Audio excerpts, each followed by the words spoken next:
I've got a bunch of questions here I need to go through, and they're just coming off the chat room. I'm glad that I had a chance to have a look at the chat room, because otherwise I wouldn't if Cliff wasn't chatting. Thank you very much, Cliff, and thank you, Dawn. Going back to front, Wellington Sarah says, I am a Boilermaker welder with more than 15 years. And by the way, this was public, so that's why I'm saying the name. If it's private, I won't say the name. But since it's on the chat room public, I'll just say it, you know. So, hi, Wellington. 15 years experience and currently working as a fabrication foreman lead. How is the job market for my trade and experience? Very good for your trade and experience. The question will come down to the projects you're involved in and the amount of experience you've got, and how to relate that experience to quality, and how to relate your capabilities to reliability and that sort of thing. That's going to come out in your stories, your profile, and that has to be the communication that you're making to the employer. And this goes for everyone. Anyone who's got any questions about employment, it comes down to this. You've got certain skills that are core to you, and you can do them really well, and that's called your strengths, your core strengths. So what are those things that you can do really well because you've done it so many times in so many different scenarios, and you just know that you can do them well? Define them exactly. It's not just welding, it's welding with a certain material, certain type of welding, and certain projects. So get clear on what you're really good at. And this goes for everyone. I'm not just talking to Wellington, I'm talking to the whole group of tradespeople that have skills. So you'll have bullet points that you might represent by these 4 fingers. You know, I'm good at this situation. Absolutely. Been there many times. I've done it. I know what I'm talking about. Do I know everything? No, but I know a lot because I've been doing it a long time. And then this and this and this, right? So you know how to do these sorts of things. Well, what you're going to do is you're going to target the market and find as many of those things that are in the job adverts, in the companies that you're approaching, so that you're going in strength on need. And that's really what you're doing. And so you've got a great market. There is a lot of need for that general area, Wellington. Obviously, I can't say so much right now because it's only text and it's only written in this short phrase, but it's impossible to really make a a determination. But hey, if you're talking about good skills, and I mean 15 years, you must have some skills, right? Must be quite, I'm assuming they're quite good in some projects. Now the thing is which projects and how to link them up. Does that make sense, sir? So that's what we're looking at, and that applies to everyone. Hi, I'm Werner Henning. I'm a civil engineer technician looking for work at that side. Any suggestions for help? Yes, I've got a suggestion. I can answer you a lot better, and this goes for everyone as well. If you send your CV to me, Tate at employmentforimmigration.nz, employmentforimmigration.nz, send the CV there, and I will respond exactly, because it's not enough to say I'm a civil engineer technician. Yes, civil engineers do get placed. On what level? From technician to what level? To the people building cities. That's the truth. People who build cities are coming into New Zealand from South Africa. That's the level of people we're getting. It's a brain drain, and they have a place, and they're even going on to government projects because the need is so big. Well, I suppose if you're building a city, it's going to be a government project in some sense, if not all senses.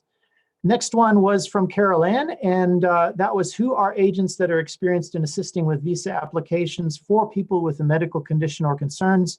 I would go really to those people first. I can't say about that. But then you ask, are employers sympathetic to people who have medical conditions and wanting to immigrate?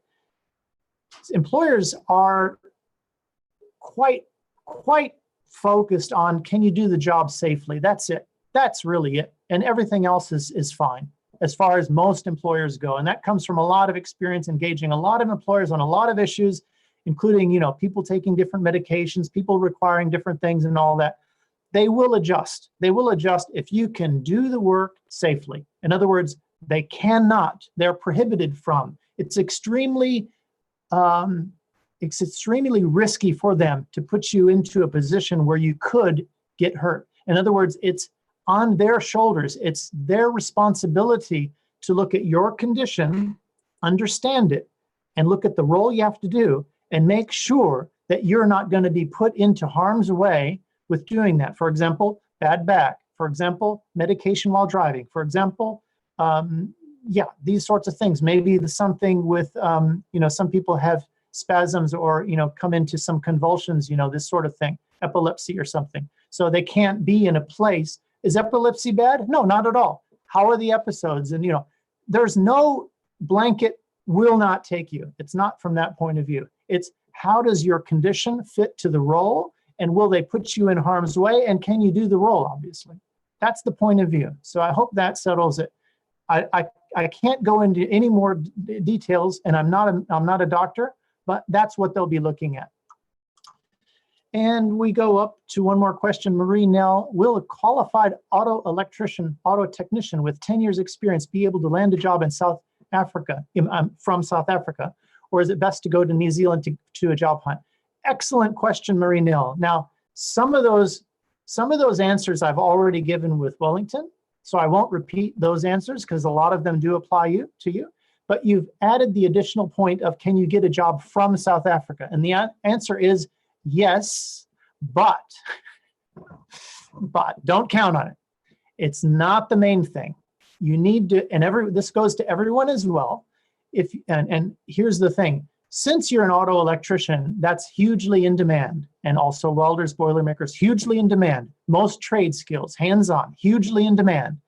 The thing is, you increase your hireability as you increase your profile readiness. So in other words, I'm making my profile ready. That's great. Employers like to know. In other words, the employer, let's look at it this way. You have case A over here and a case B. We'll make case A no good, and we'll make case B extremely good.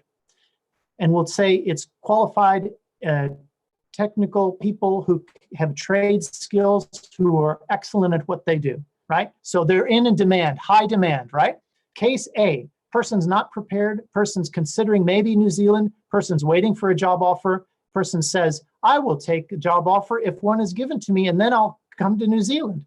That's case A. No good. No good. There's no profiles, there's no readiness there. The employer's thinking, well, I'm not going to beg the guy to come. What does he want? Does he want sponsorship? Does he want, he or she, obviously, does this person want to, wait for me? And then how far away is it going to take when I actually say I'm interested? Normally you have to do all these documents. You have to pay some money. You have to, and then what am I going to wait? Half a year, 4 months? It's not going to happen. So the employer won't even make the first step, won't even look at the CV if there's not a strong indication of readiness to come. In other words, you're committed. That's case B. It's over here. Different thing. Case B. You're committed. You've gone through the effort to prepare yourself. You've done everything you can completely to be ready to come, and you have a date to come, or at least you've set a time. Your plans are in process. So in other words, you're not just thinking about waiting, you're in process, and you promote yourself, and your profile fits to their needs, like I was talking about before. And they have an understanding of your readiness. Now that's something that I do with people. I understand who they are. That goes back to what we were talking about before. Understand the person, understand how it fits into the job market, understand where the market is, and understand how to prepare the profile. One of the things I do is I prepare a profile in the form of a job interview, and the job interview is itself preparation for a job interview, and is also itself showing you on your strong sides, showing those strengths in the form of a story. Your career path is a story. That's what it is to me. It's a story. And I don't want to just know the story and know the achievements and know the facts. It's not enough, is it? You have to know the person behind the story, the character. That's what makes it important. That's what a story is. We start sort of I want the employer to fall professionally in love with you. So in other words, if the employer has a need for those skills that you have, then the person should say, how does this person do those things? And what makes this person do that? Wellington, you have something about you that has made you achieve those achievements that you've done and become a welder of 15 years, Boilermaker, doing those projects that you've done that I don't know about. There's something about you that drives you and makes you do that. That's a part of your story, maybe the most important part, definitely an important part of your personal story. And that's what employers will buy. They'll buy that, not your history, not your data, not your text. They'll buy the story of who you are, because you can repeat who you are. You can't repeat something that has happened in the past, but you can repeat who you are. So that applies to everyone. Marie Nell, the same thing. It's about you. It's about the story. It's about personalizing things and making the employer fall professionally in love with you. That's what sets you apart. And then make it known and target them, and how to target them with strength on need. That's it, baby. That's it. Done this for a long time, and that's it. This is a thing I've been working on for 25 years.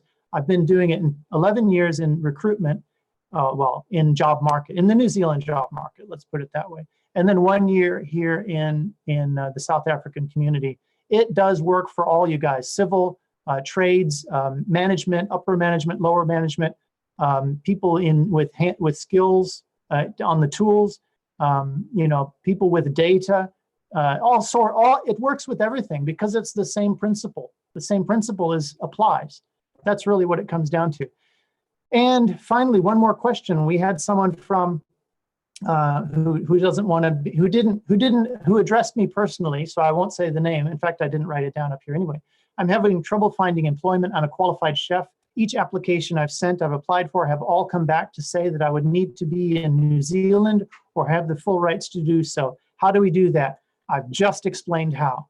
That's how you do it. How you do it is you make yourself ready, you target the employer, you fit it's all the package. It's the package of profiling, getting your profile right. It's the package of setting yourself apart in the profile and making yourself ready. And then it's also the engaging of those employers. And there's a method to all those things. And, for details, just send me your, here, I can probably do it this way. I'll introduce a little bit more about this. I'll run through it really quick. Let's go to this thing here. All right, with recruiters, they're a bit of a nightmare. Definitely don't spend too much time on recruiters. That's all I've got to say. I love recruiters. Some of them are beautiful people. I used to be one, but the industry is a bit of a trap to work through, and you have to know what the trap is like. So start with the employers directly, go to recruiters later. I know in some of your cases it's difficult to do, for example, in financial issues, but start with the end employers. There's ways to do this, not just from the job adverts, not just from company websites. So recruiters have something to offer. 20% is maximum. Don't go over 20%, 80% on employers. There's things that employers need to know about you before they hire. Here's 6 categories. And there are probably other little categories, but these are main ones they need to know about you before they hire. And it should come out in your story. It should be accessible to them. There are barriers. I'm not being negative. There are barriers to hiring you as a foreigner. And knowing those barriers are important if you're going to get over them, right? There's just some barriers that exist.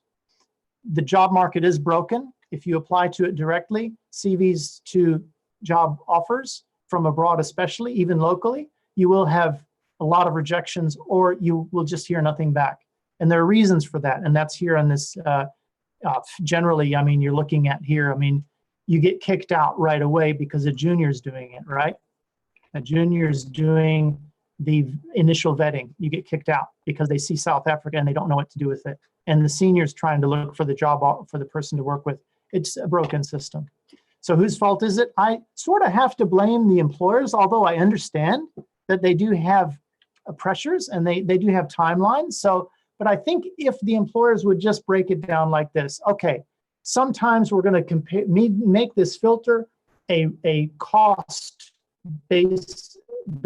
system. In other words, we're going to treat it as a cost, and we're going to make it efficient, because anything that is a cost, we need to make it efficient and minimize the cost. That's how most employers treat the hiring process. So they want that short list quickly from a junior who's paid less but works efficiently, and then they get from the short list, they work and find the person from that point. That's a cost basis. If they looked at it as an investment basis, it would be different, but it's not the case. So we do things a little bit differently. I can get into that later. generally what we're looking at with the job market, here it is, this is the global job market, right? It's not only New Zealand. Here's the problem we've got with the job market. We've got applicants spamming CVs, hundreds at a time. I had a note from, I've heard lots of numbers in the last couple of weeks. The biggest one was 400. The next one down was 386. Don't ask me why he counted that, but that's what he said. And next one down 200, next one down 100, a few 100s. It's normal. It's normal for people to say, I've sent out 100 CVs.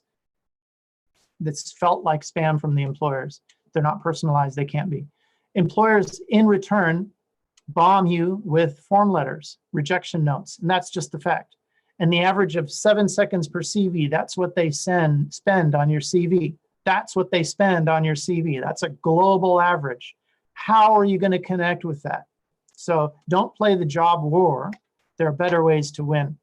What is the employer thinking? Right, let's get to know, because there's certain things that the employer is thinking. You're not a New Zealander yet. You don't have a work permit now. You don't have work experience at the time. English sometimes is your second language, but don't worry, these can be managed. Indicators of risk to any employer. Is a person skilled? Is the person reliable? It all goes back to some of the questions you guys were talking about, and these things could be managed. Overcoming the barriers begins with you. Sorry, I can't get more specific than that on the whole group level, but basically we're looking at your core strengths, which I brought up, right? To the target jobs, which I talked about, and the hiring decision makers, which I talked about. So using a method that works, and there's ways to get meetings, there's ways to get job offers. That's what I drill into. These are KPIs. These are our KPIs, our KPAs, as you say in South Africa. Using your unique gifts and preferences and goals. So in other words, it's all about you. Yeah, so the traditional method doesn't work. The other method that I've invested a lot of time in does work, and it is personalized. Yeah, it is. We get results that are personalized too. It's all personalized. It's all depending on what you have. There's different ways to, how do they say, different ways to, I won't use the skin a cat thing. That's no fun. What is that? Yeah, there's different ways to do things. Let's put it that way. And so there I am. You can just come over and holler at me and see how things are going. I've got a few packages, but each package takes into account you and I face to face. So it is personalized. So that's really it. Am I over? Wow, 8:59. Woo! That was on accident, folks. 8:59. It's been great to see you here. I'm really honored, honestly honored to be with South Africans. I'm also honored to help as much as I can. I'm honored to get good feedback. I'm honored to be with such great hosts as well that are helping me. Dawn, thank you for your help today. Cliff, thank you for your help today. Yvonne, thank you for your help today. It's really great to to be with you. So thank you, guests. Most of all, if it wasn't for you, we wouldn't be here. Thank you, everyone who's participating and listening to us. And for the people on YouTube watching the archive broadcast, thank you as well. This is a fantastic journey that we're on. The brain drain of South Africa is here, and I'm not exclusive South Africa. I'm just exclusive helping people with talent find their match in New Zealand. New Zealand wants it. You want it for whatever reason. We do our best to let you know what this whole thing is about from this side and what the opportunities are. Be clear. And as Dawn said, this is about you. This is the personalized approach. So, we do our best at this group with Shane. Thank you, Shane. And all the people over there, Carol Ann, all the people on Shane's group, thank you. The admins, as well as the 10,000 members. That's quite a lot of members for a Facebook group, especially a closed Facebook group. Yeah, well, I'm a little bit over. It's 9:01. I want to thank you once more. And yeah, I guess I'm out. Look forward to next Sunday, same time, same mix of people. We might throw a few surprises in there as well. And yeah, we'll see how it goes. Take care, everyone. Bye-bye.